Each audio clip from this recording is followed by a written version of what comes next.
Well, in this Commonwealth and in this country, our elected officials work for us, not the other way around. Using public office for personal gain is a crime, plain and simple. Strong words from federal officials as they announced the arrest of Boston City Councilor Tania Fernandes Anderson. Good morning, everyone. I'm Colton Bradford, and we are staying on top of a lot of breaking news this morning. We're actually going to get to a shooting that happened not long ago in Chelsea in just a few moments. But first, we have team coverage this morning on the arrest of that Boston City Councilor on federal corruption charges. NBC 10's Manoj Kwangwari, he's live for us outside City Hall. He's been getting reaction to this morning's news. Manoj, we're going to get to you in just a moment. Let's begin with our Alicia Palumbo. Alicia, good morning. Walk us through these charges. Good morning, Colton. These are serious felony charges, and Tania Fernandes Anderson is scheduled to make her initial appearance here at federal court to officially face those charges at 3 o'clock this afternoon. Boston City Councilor Tania Fernandes Anderson arrested just after 6 a.m. Friday morning after a federal grand jury indicted the second-term councilor on federal public corruption charges. It's like deja vu all over again.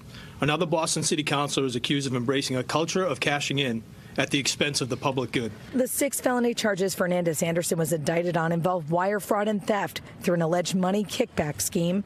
Federal prosecutors allege the District 7 councilor hired a relative in a staff position in 2022. This was done after she had already been investigated by the State Ethics Commission and fined $5,000 for hiring 2 immediate family members earlier that year, whom she was forced to terminate. Investigators allege she denied being related to the new staff member and made her staff sign non-disclosure agreements.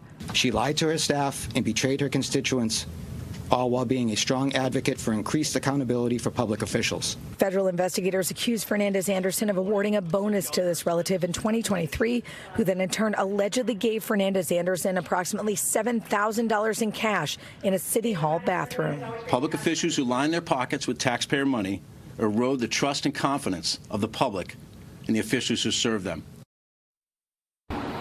Now, investigators say no one else has been charged in connection with this case at this time, but this investigation is ongoing. We're live outside a federal court in Boston. Alicia Palumbo, NBC 10 Boston. All right, Alicia, thanks for starting us off this morning. As you can imagine, news of Fernandes Anderson's arrest, it is sending shockwaves through City Hall. NBC 10's Manoj Kwangwari is live there with reaction from local lawmakers. Manoj? Well, Colton, it's important to note that these 6 federal charges are merely allegations at this point. Tania Fernandes Anderson will still have a chance to explain herself in court. But after all of that, if she is found guilty, it will be monumental for a council that just in the last 3 years has seen several members involved in federal crimes. I was surprised when I saw this morning how serious the allegations are. Speaking candidly Friday morning, at-large City Council member Erin Murphy reacting. It's alarming. After finding out her fellow Boston City Council member Tania Fernandes Anderson now faces 6 federal charges, 5 counts of wire fraud, and 1 count of theft involving federal funds. If we're using our power for personal gain in any job is not right. The charges for Fernandes Anderson coming just 1 year after being reelected to the District 7 seat, a position she had been holding since 2021, becoming the first Muslim councilor in Boston's history, the first formerly undocumented immigrant, and the first African immigrant. At the time of these allegations, she holds the vice chair position for the council's Committee on Post-Audit, a committee geared toward accountability and transparency. What should they think of these committees if the chairs of the committees are breaking the law? I mean, they should be upset, and rightfully so.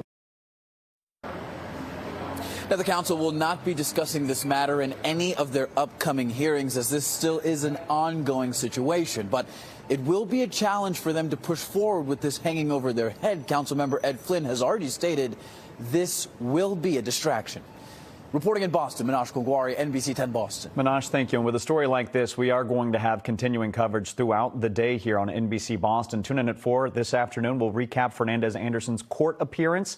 And, of course, you can head to our website to get more on the charges and read the full indictment. You can also download our free NBC Boston app and read more there.